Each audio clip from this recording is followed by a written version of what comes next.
কিচ্ছু নাই, নিঃস্ব অবস্থা কি দোয়া করতে পারেন একজন মানুষ? এই দোয়াটা শিখে নেন, ইনশাআল্লাহ আপনার জীবনের সমস্ত সংকট কেটে যাবে ইনশাআল্লাহ। আমি নিজেও এই দোয়াটা বেশি বেশি করার চেষ্টা করি।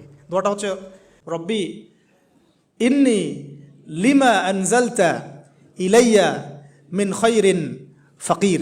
রব্বি ইন্নি লিমা আনজালতা ইলাইয়া মিন খায়রিন ফাকির। আবার বলেন, রব্বি ইন্নি লিমা আনজালতা ইলাইয়া মিন খায়রিন ফকির। অর্থ হচ্ছে, হে আল্লাহ, তুমি তোমার পক্ষ থেকে আমার উপরে যে নেয়ামতগুলো দিবে, আমি এর জন্য ফকির হয়ে বসে আছি আল্লাহ।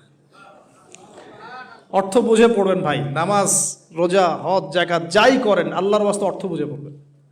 অর্থ বুঝে পড়লে আপনার ইবাদতের স্বাদ পাবেন, তৃপ্তি পাবেন, আল্লাহর সাথে কানেকশন হবে, আল্লাহর নূর পাবেন, মাআরিফত পাবেন, সত্য স্বপ্নও দেখবেন তখন ইনশাআল্লাহ। তখন সত্য স্বপ্ন দেখবেন ইনশাআল্লাহ। আল্লাহ পাক তৌফিক দান করবেন। এবার আল্লাহ পাকের সাহায্য নেমে আসলো, ওই দুই মেয়ের মধ্যে একজন হেঁটে হেঁটে চলে আসছে। এবার এই মেয়ের হাঁটা সম্পর্কেও কোরআন কথা বলেছে, সুবহানাল্লাহ। এই মেয়ে কিভাবে হেঁটে এসেছে এই হাঁটার বর্ণনাও কোরআন দিয়েছে। কোরআন বলেছে এই মেয়ে হেঁটে আসছে লাজুক পায়ে। কি পায়ে? এখন আপনি এই পুরো ওয়ার্ল্ডের মেয়েদের হাঁটা দেখেন, লজ্জা আছে? তাহলে মেয়েদের সাথে লজ্জার একটা গভীর সম্পর্ক আছে। এই মেয়ের প্রশংসা আল্লাহ পাক কোরআনে করলেন, লাজুক পায়ে লাজুক ভঙ্গিতে অবনত নয়নে সে হেঁটে আসলো। এখন আপনি কেলে যান, গো টু খেল, আপনাদের টুইন টাওয়ারে যান, দেখেন সবার হাঁটার চলা দেখেন। হায়া লজ্জার কোনো বালাই আছে এখানে? আমি গত লেকচারে বলেছিলাম যে আদম আলাইহিস সালাম এবং হাওয়া আলাইহিস সালাম, ইবলিস তাদের সাথে প্রথম যে আচরণ করেছে ওই ফল খাওয়ানোর পরে, সেটা কি? তাদের গা থেকে পোশাক খুলে পড়ে গেছে। মানে নগ্ন করে দিয়েছে আমাদের পিতামাতাকে, মহাবিশ্ব নগ্ন করে দিয়েছে কে? ইবলিস। তো এখন এই পৃথিবীতে আমরা যারা নগ্নতার চর্চা করছি, তার কার এজেন্ট আমরা বুঝতে বাকি আছে? আমার কথা কি বুঝতে পারছেন কি না? এই কানেকশন মেলানোর চেষ্টা করেন, ডটসগুলো মেলানোর চেষ্টা করেন। সামনে যাই প্রিয় ভাই, এই মেয়ে এসে বলছে, আমার বাবা আপনাকে ডাকেন, আমার বাবা আপনাকে ডাকছেন। তিনি গেলেন, বাবা শুআয়ব আলাইহিস সালাম। তখন এক বোন ইনডাইরেক্টলি বাবাকে বোঝাচ্ছে যে বিয়ে শাদী দিলে ভালো হয়। এক বোন বলছে যে আপনি তো তাকে পুরস্কৃত করতে চাচ্ছেন, তাহলে এইরকম কবিউন আমিন একজন মানুষকে সবচেয়ে ভালোভাবে পুরস্কৃত করা যায় তার যথাযোগ্য প্রতিদান দেওয়ার মধ্য দিয়ে। তো মেয়ের ইশারা বাবা বুঝেছেন, তিনি নিজের এক মেয়ের সাথে মুসা আলাইহিস সালাম বিয়ে দিলেন, সুবহানাল্লাহ। তবে শর্ত দিলেন, দেনমোহর কি? মোহর তো নাই। মোহর কি এবার? মোহর হচ্ছে 8 বছর তোমাকে আমার ফার্মে কাজ করতে হবে। এটা আগেকার একটা স্টাইল ছিল, সুন্নাহ। এটা এখন নাই যদিও, আগে এরকম ছিল যে দেনমোহর দেওয়ার জন্য এই একটা পদ্ধতি ছিল। যেমন ইয়াকুব আলাইহিস সালামের ক্ষেত্রেও এরকম 7 বছরের কথা আসছে, তিনি 7 বছর তার শ্বশুরের ফার্মে কাজ করেছেন। এটা নতুন ছিল না ওই সময়, এটা কমন ছিল। এখন যেমন আমাদের দেশে কমন 10 লাখ টাকা মোহর হবে, 10,000 টাকা দিব, বাকিটা সব বাকি, তাই না? এরকম আর কি কমন কিছু বিষয় থাকে আর কি। আস্তাগফিরুল্লাহ, মাফ করুক। বলবে বাসরাতে, বলবে আমাকে মাফ করে দাও। শুরুতেই নিজের গায়রথহীনতার পরিচয় দিল। আবার এদিকে শ্বশুরের কাছে মাশাল্লাহ মোটা অঙ্কের ডোনেশন নিতে চাচ্ছে, যৌতুক। বিয়ে আমাদের ওখানে মাশাল্লাহ মানে কেনা বেচা, মেয়ে বিক্রি করতেছে আর ছেলে কিনতেছে। এবার 8 বছর পূর্ণ করা হলো, তিনি আরো 2 বছর 10 বছর পূর্ণ করলেন। এই 10 বছরে মুসা আলাইহিস সালাম নববী পরিবেশ পেলেন, অভিভাবক পেলেন, স্ত্রী পেলেন, প্রেমময়ী সন্তান ইত্যাদি সবকিছু। এবার আল্লাহ রাব্বুল আলামিন তাকে মিশরের দিকে যাওয়ার যে সময় তো এখন হয়ে গেছে, 10 বছর হয়ে গেছে, মিশরের দিকে যেতে হবে। যাওয়ার পথে স্ত্রীর প্রসব বেদনা উঠেছে। তখন মুসা আলাইহিস সালাম আগুন খুঁজছেন। আগুন কি খুঁজছেন ভাই? আগুন খুঁজতে তুর পাহাড়ের ওখানে গিয়ে দেখছেন যে আগুন গাছে জ্বলছে, সবুজ পাতার উপরে আগুন। তিনি অবাক। এই সময় আওয়াজ আসলো, বিসমিল্লাহির রহমানির রহিম, ইন্নী আনা রব্বুক ফাখলা'না আলাইক ইন্নাকা বিল ওয়াদিল মুকদ্দাস তুয়া।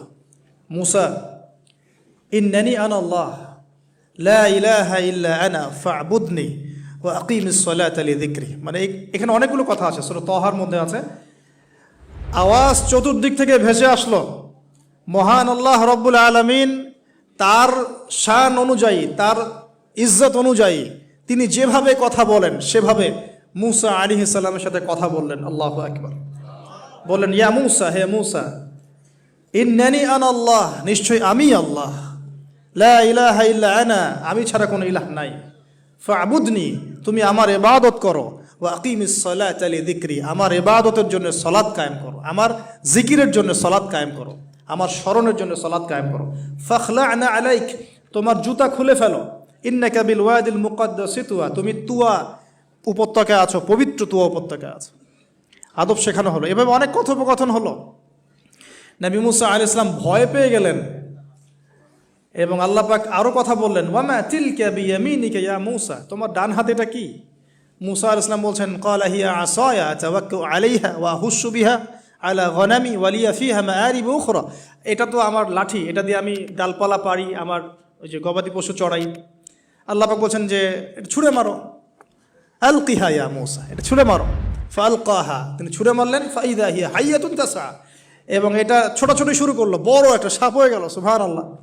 এগুলো কোনো গাল গল্প নয়, এগুলো আল্লাহ রাব্বুল আলামিনের মুআজিজা, মুআজিজাতুল কুবরা, এটা বড় মুআজিজা।